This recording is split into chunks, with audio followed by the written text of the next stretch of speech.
পর্যায়ে আমাদের সামনে বক্তব্য রাখছেন আমাদের গর্বিত সেনাবাহিনীর সম্মানিত কর্নেল হাসিনুর রহমান ভাই। আপনারা যাকে চেনেন, যিনি প্রায় 2 বছরের কাছাকাছি গ্রুপ ছিলেন।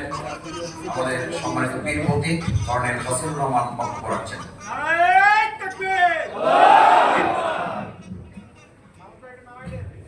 বিসমিল্লাহির 28 অক্টোবর লজ্জা অধ্যায়, ওই সময় আমি র্যাবে ছিলাম, চট্টগ্রাম র্যাবে। কতটা মর্মান্তিক এটা ভাবা যায় না। আজকে আমরা এই সময় এসে ভাবি হাসিনার পক্ষে এগুলি সম্ভব। আমাদের মধ্যে ঐক্য ছিল না, রাজনৈতিক দলের মধ্যে ঐক্য ছিল না। আজকে যে সন্দেহ সৃষ্টি হচ্ছে রাজনৈতিক দলের মধ্যে ঐক্য, কার উপর আস্থা রাখবো? আপনার হয়তো দিল কোটা, কিন্তু আপনি দেখবেন যে বিরোধী একজন এত দাঁড় করে দিল, আপনি বেকার করবেন। আমি মনে করি এই জিনিসটা জামাত গাদ্দারিটা করবে না। এই নিয়ন্ত্রণটা তাদের মধ্যে আছে। অন্য দলের মধ্যে কতটা নিয়ন্ত্রণ আছে জানি না।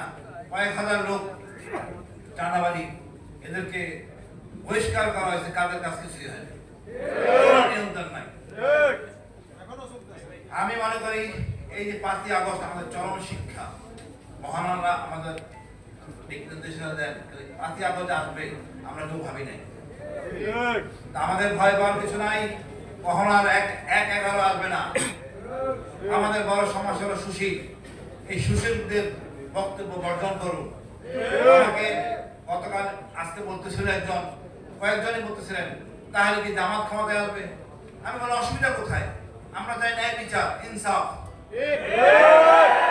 আমরা শাসক কর্তৃক নির্যাতিত হতে চাই না। আমরা কারণ ছাড়া জঙ্গি হতে চাই না। পশ্চিমেরা জঙ্গি বললো আপনার মেনে নিলাম, হবে না। সরকারের সিদ্ধান্ত নিতে হবে আমরা জঙ্গি কিনা। এই বাংলাদেশ জঙ্গি রাষ্ট্র না। ইসলাম জঙ্গি শিক্ষা দেয় না। সুশীলরা আমাদের বলে আর আমাদের সরকার তা বহন করে। এই আওয়ামী লীগ বিডিআর হত্যা থেকে শুরু করে শাপলা চত্বর, কি অমানবিক আচরণ। আমি গুম ছিলাম 2 বার।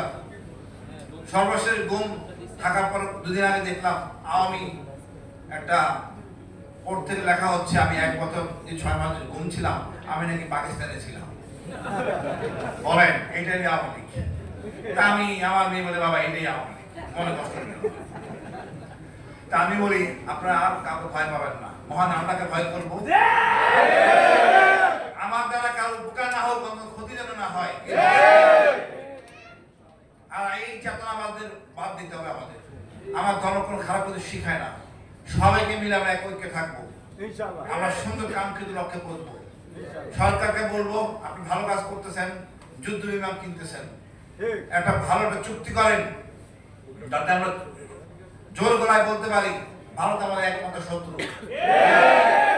এই ভারতকে সোজা না করলে আমরা আসলে সোজা হব। আমরা এক জাতির এক দেশ, ভয় পাওয়ার কোনো কারণ নাই। ও 18 কোটি, ওর এক জাতি নাই 18 কোটি। দিনে আমার সীমান্তে যুদ্ধ করতে আসবে। আমাদের সমস্যা পশ্চিমবঙ্গের সাথে না, আমাদের সমস্যা ভারতের আইনের প্রতি, সেটা দিল্লির আইনের প্রতি। আমরা ইনশাআল্লাহ সবকিছু প্রতিহত করতে পারবো। ওনারা উস্কানি দিচ্ছেন জঙ্গিরা ক্ষমতায় আসবে, তো তোমার সমস্যা কোথায়? আমরা যদি জঙ্গি নিয়ে কমফোর্টেবল থাকি, তোমার তো সমস্যার কথা না। জঙ্গি তো তোমরা, আমরা তোমরা হিন্দুকে মানি না। জঙ্গি হলো অন্য ধরনের লোকরা। আমরা বলতেও লজ্জা পাই যে আমাদের প্যালেস্টাইন মুসলমানরা মারা যায়, আমরা বলতে পারি না তারা জঙ্গি। এই দাঁড়িয়ে করলে আমরা জঙ্গি। আমরা জঙ্গি নিয়ে বসবাস করবো দরকার হলে। বড় জঙ্গি হলো আমাদের শেখ হাসিনা। তখন কোনো প্রেসক্রিপশন দেন নাই, এখন উপদেশ দেন হাসিনা নিয়ে নির্বাচন করতে হবে। এই ধরনের লোক কথা বলে সোজা করে দিবেন। আরেকটা জিনিস আমাদের দরকার, একটা সার্বভৌমত্ব চুক্তি, যেখানে দরকার আমাদের এই সার্বভৌমত্ব প্রশ্নে আমরা ক্ষমতাবান হব। আমাদের দরকার পাকিস্তান, চীন, টার্কি সহ একটা সার্বভৌমত্ব চুক্তি।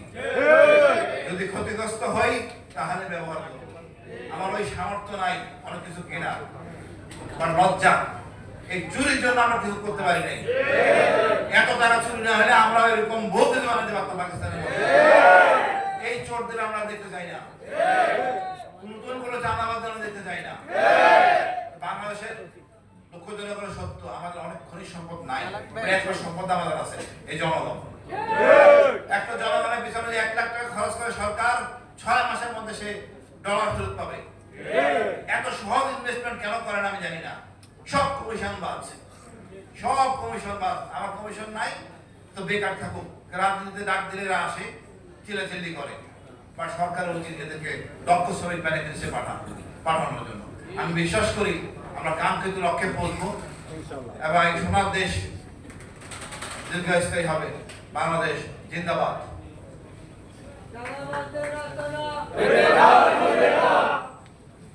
আমার বিশুদ্ধ মন্ডলী